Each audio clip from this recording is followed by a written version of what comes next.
भगवान को आप जिस भी रूप में भजें, चाहे कृष्ण के रूप में, चाहे राम के रूप में, प्रार्थना सद्बुद्धि की हो, क्योंकि सद्बुद्धि मिलेगी तो सत्कर्म करने की प्रेरणा जगेगी। आदमी करता वही है जो वो सोचता है, और सोचता वही है जैसी उसमें भावना होती है। सो अगर उसको सद्भाव मिल जाए, सद्बुद्धि मिल जाए, तो अपने आप वो सत्कर्म करने लगेगा। अच्छा कर रहा है ये महत्वपूर्ण नहीं है, क्योंकि अच्छा करने वाले बहुत हैं। महत्वपूर्ण है अच्छा सोचने वाला चाहिए, क्योंकि अच्छा करने वाले की सोच अच्छी हो ये आवश्यक नहीं है, अच्छा करने वाले का भाव अच्छा हो ये आवश्यक नहीं है। लेकिन अच्छी सोच वाला अगर कुछ करेगा तो वो अच्छा ही करेगा, अच्छी भाव वाला अगर कुछ करेगा तो वो अच्छा ही करेगा। इसलिए भगवान से अच्छी भावना, अच्छी सोच, अच्छा चिंतन, इसी की कामना करनी चाहिए। इसी में हमारा कल्याण है। सद्बुद्धि की प्रार्थना ही सर्वश्रेष्ठ प्रार्थना है, सद्भाव की प्रार्थना ही सर्वश्रेष्ठ प्रार्थना है। भगवान हमें कुछ नहीं चाहिए, केवल सद्बुद्धि दीजिए, फिर हम सत्कर्म करेंगे, सत्कर्म से सुपात्र बनेंगे, सुपात्र से हमें जो चाहिए वो अपने आप मिलता चला जाएगा बिना मांगे। पर हमने जो चाहिए उस पर ध्यान दिया, सद्बुद्धि मांगी नहीं, सद्भाव जगाया नहीं, सद्ज्ञान पाया नहीं, और हम इधर उधर भटकते रहे।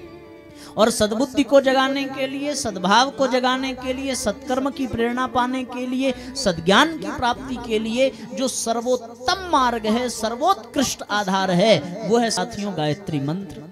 गायत्री मंत्र के सिवा दूसरा और कोई विकल्प है ही नहीं, कोई विकल्प नहीं है। बाकी अन्य प्रार्थनाएं आप करेंगे तो आपको उसमें स्वार्थ की भावना दिखेगी, आपको उसमें संकीर्णता की भावना दिखेगी। जैसे एक दो भजन हमने गा करके सुनाए ना, ओम जय जगदीश की आप आरती करें, बाकी पंक्तियां तो बहुत अच्छी लगती हैं, पर ये जो पंक्ति है ये किसी काम की नहीं है। गणेश भगवान की आरती करें, अन्य अन्य देवताओं का पूजन भजन करें, उसमें केवल संकीर्णता रहती, अपने सुख की बात, अपने सोच की बात, अपने परिवार की बात, अपने सुख वैभव की बात। पर जब आप गायत्री माता की आरती गाइए तब आपको देखिए क्या मिलता है। गायत्री माता की आरती गावें तो उसमें इस तरह की तुच्छ चीजों की कामना नहीं है, उसमें स्वार्थ की भावना नहीं है, उसमें संकीर्णता की भावना नहीं है। उसमें कौन सी प्रार्थना है? काम क्रोध मद लोभ दंभ दुर्भाव द्वेष हरिये, शुद्ध बुद्धि निष्पाप हृदय मन को पवित्र करिए, जयति जय गायत्री माता। उसमें ये कामना है। अब ये अच्छी है या सुख वैभव मांगना अच्छा है? और कौन सी कामना है? जननी हम हैं दीन हीन दुख भाव द्वेष। इस तरीके से ये जो पंक्तियां हैं ये हृदय को स्पर्श करती हैं, ये पंक्तियां हमारे सद्भाव को जागृत करती हैं। इन पंक्तियों को गा करके ही हम भगवान से जुड़ सकते हैं। इसलिए साथियों, इस संसार में अगर प्रार्थना करनी है तो उसका जो सच्चा आधार है वो गायत्री मंत्र का है, वो केवल गायत्री माता का है, जिसमें सद्बुद्धि मांगी जाए, सद्भाव मांगा जाए, स्वार्थ की बातें न की जाए, संकीर्णता की न की जाए। यही सच्ची पूजा है। आप भगवान को कोई वस्तु चढ़ाइए या न चढ़ाइए, पर आप सद्बुद्धि की कामना करिए, और उसके लिए गायत्री मंत्र से बढ़कर के दूसरा कोई आधार नहीं है। गायत्री मंत्र सद्बुद्धि देता है, सद्भाव देता है, सद्गुण प्रदान करता है। गायत्री मंत्र का विज्ञान यह है साथियों कि जब हम लोग गायत्री मंत्र बोलते हैं तो हमारी जीभ, हमारे ओठ, हमारे कंठ हिलते हैं कि नहीं हिलते, और उनके हिलने से हमारे भीतर एक तरंग पैदा होती है। उस तरंग से हमारे शरीर के विभिन्न स्थानों पर, विभिन्न ग्रंथियों पर चोट लगती है। उन चोटों से वो ग्रंथियां जागृत होती हैं। उन ग्रंथियों के जागने से हमारे भीतर की दिव्यता, हमारे भीतर की विशेषता प्रकट होती है। उससे हमारे भीतर पात्रता का विकास होता है, और फिर अपने आप वो चीजें हमारे भीतर उत्पन्न होने लगती हैं। पूज्य गुरुदेव ने लिखा है कि गायत्री मंत्र जपने से जपने वाले के भीतर चुंबकीय आकर्षण पैदा हो जाता है, और चुंबकीय आकर्षण जो पैदा होता है उसका लाभ ये होता है कि जैसे चुंबक लोहे को खींच लेता है, वैसे ही जब हम गायत्री मंत्र बोलते हैं तो गायत्री मंत्र के बोलने से जो ध्वनि निकलती है, जो तरंग निकलती है, वो पूरे संसार में जितनी भी सत्प्रवृत्तियां हैं, सद्भाव है, सद्बुद्धि है, सद्ज्ञान है, उन सबको अपनी ओर खींच करके ले आती है। ये दिखता नहीं, अनुभव होता है। जैसे जैसे हम गायत्री मंत्र जपेंगे, जैसे जैसे हम गायत्री मंत्र बोलेंगे, वैसे वैसे हमारे भीतर सद्बुद्धि बढ़ती चली जाएगी, वैसे वैसे हमारे भीतर सद्गुणों का संचार होता चला जाएगा। अभी हमारे भीतर काम हो, क्रोध हो, लोभ हो, मोह हो, ईर्ष्या हो, द्वेष हो, आप विश्वास नहीं करेंगे, आप केवल 10 दिन नियम पूर्वक गायत्री मंत्र का जप करके देखिए। अगर आपने 10 दिन गायत्री मंत्र का जप किया तो आपको अपने आप ये अनुभव होने लगेगा कि आपके भीतर की जो कमियां हैं वो घट रही हैं। क्रोध कम हो रहा है, लोभ कम हो रहा है, मोह से हम ऊपर उठ रहे हैं, स्वार्थ के भाव जागृत नहीं होते, श्रेष्ठ भाव जागृत हो रहे हैं, सबके हित, सबके कल्याण, सबके उद्धार की भावना जागृत होती है।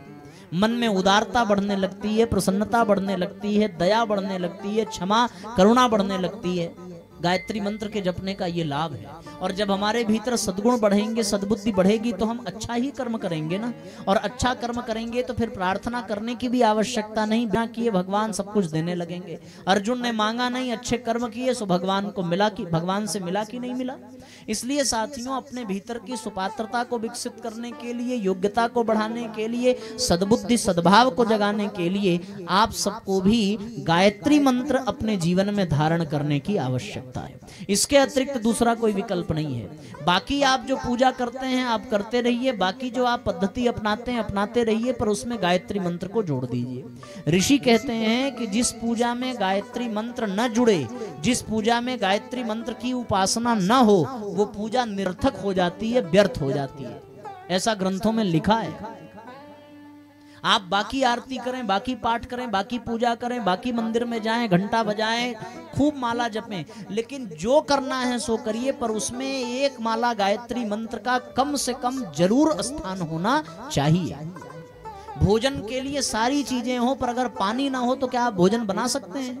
नहीं बना सकते। अगर जल ना हो तो क्या आप भोजन पचा सकते हैं? नहीं पचा सकते। आप कितना भी बढ़िया व्यंजन कर लें, कितना भी बढ़िया भोजन प्राप्त कर लें, पर उसको पचाने के लिए जल की ही आवश्यकता पड़ेगी कि नहीं पड़ेगी? उसी प्रकार आप चाहे जितनी पूजा पद्धति अपना लें, जब तक आप गायत्री मंत्र को नहीं जपते हैं तब तक आपको लाभ मिलने वाला ही नहीं है, ये आप जान लीजिए। अच्छा, आप विचार करके देखिए, कल हमने कहा था ना, शंकर भगवान का भजन किया, सो शंकर भगवान का भजन किया भस्मासुर ने, तो विनाश हुआ कि कल्याण हुआ? आप बताओ जरा।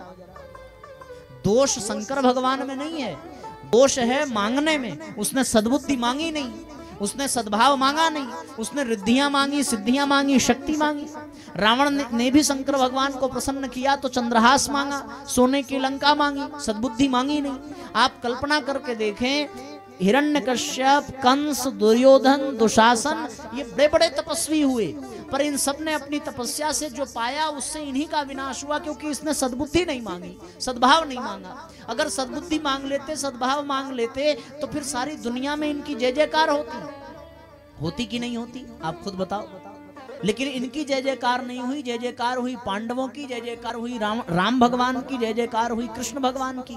क्यों? क्योंकि उनमें सद्भाव था, सद्गुण थे, सद्व्यवहार था, सद्ज्ञान था, सद्बुद्धि थी। हम लोग इसलिए भगवान राम की पूजा थोड़ी करते हैं कि उन्होंने रावण को मार दिया। रावण को तो बाली ने भी मार दिया था, बाली की पूजा हुई क्या? नहीं। हम इसलिए भगवान की पूजा नहीं करते कि समुद्र पे पुल बना दिया, पुल तो मोदी भी बनवा रहे हैं, करेंगे पूजा? नहीं करेंगे। हमने भगवान राम की पूजा क्यों की? हमने भगवान राम की पूजा इसलिए की क्योंकि उन्होंने शबरी के झूठे बैर खाए। हमने राम की पूजा इसलिए की क्योंकि उन्होंने अहिल्या का उद्धार किया। हमने राम की पूजा इसलिए की क्योंकि उन्होंने कभी कोई ऊंच नीच भेदभाव नहीं दिखाया। उन्होंने गरीब से गरीब का कल्याण किया, अमीर से अमीर का उद्धार किया। ये सद्गुण राम को पूजनीय बनाते हैं। कृष्ण की पूजा इसलिए नहीं की कि कंस को मार दिया। आतंकवादियों को मारना सिपाही भी कर सकते हैं, पर कृष्ण भगवान की पूजा इसलिए की जाती है, इसलिए की जाती है कि उन्होंने गोपियों को कृतार्थ किया, ग्वाल बालों के जूठन खाया और उनके प्रेम को परिष्कृत किया। इसलिए भगवान की हम लोग पूजा करते हैं। और किस लिए करते हैं? इसलिए करते हैं क्योंकि उन्होंने गीता का ज्ञान प्रदान किया। सो हमको रिद्धियां मिल जाए, सिद्धियां मिल जाए, संपत्ति मिल जाए, ये असुरों को भी मिली थी, उनका सर्वनाश हो गया। और ये सद्बुद्धि मिलेगी कहां से? ये आपको केवल और केवल शंकर भगवान से मिलेगी, और कहीं केवल और केवल गायत्री माता से मिलेगी, और कहीं से नहीं मिल सकती। गायत्री माता ही सद्बुद्धि की देवी हैं, इनके सिवा और कोई सद्बुद्धि प्रदान करने वाला नहीं है।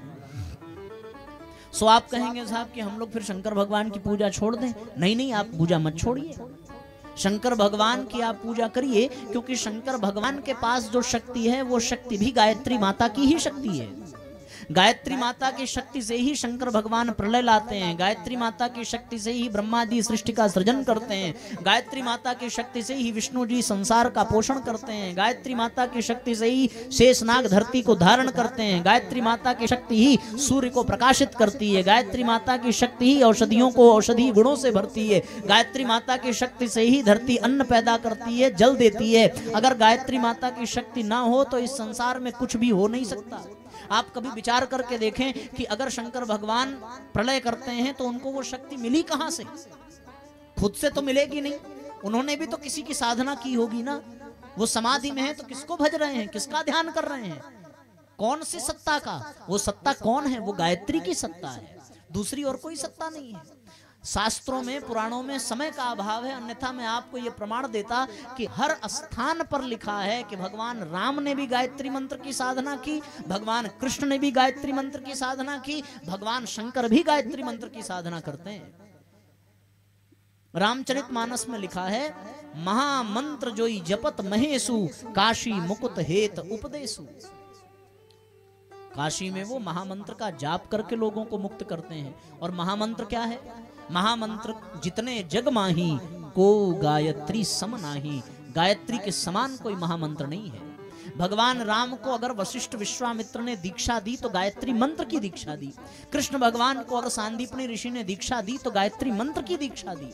भगवान राम ने रावण का वध किया तो गायत्री मंत्र की साधना करके। आप रामचरितमानस पढ़ें, रावण मरता नहीं था, सो भगवान राम को 9 दिन तक गायत्री मंत्र की साधना करनी पड़ी, तब जाकर के उनको आदित्य हृदय स्तोत्र प्रदान किया अगस्त ऋषि ने, और उस साधना के परिणाम स्वरूप रावण का वो वध कर पाए।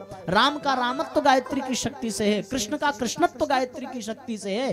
महाभारत का युद्ध आप उठा करके पढ़ें, महाभारत का ग्रंथ आप उठा करके पढ़ें। महाभारत के युद्ध से पहले अर्जुन और भगवान कृष्ण ने माता की उपासना की है, और माता की उपासना करने के पश्चात उनको वो शक्ति सामर्थ्य मिली, तब जाकर के वो महाभारत का युद्ध जीत पाए।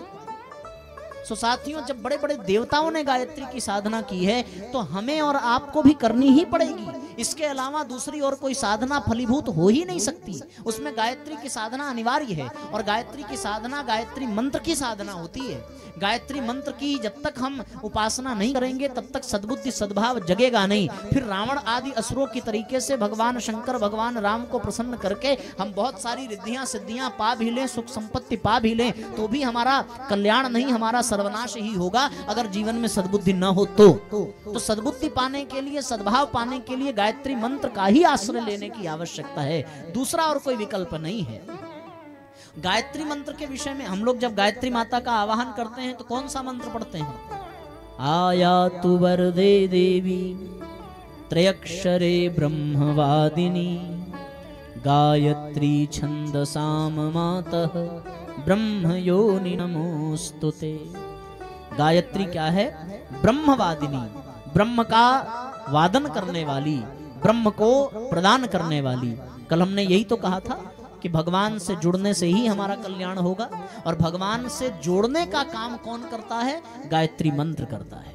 क्योंकि गायत्री ही ब्रह्म है।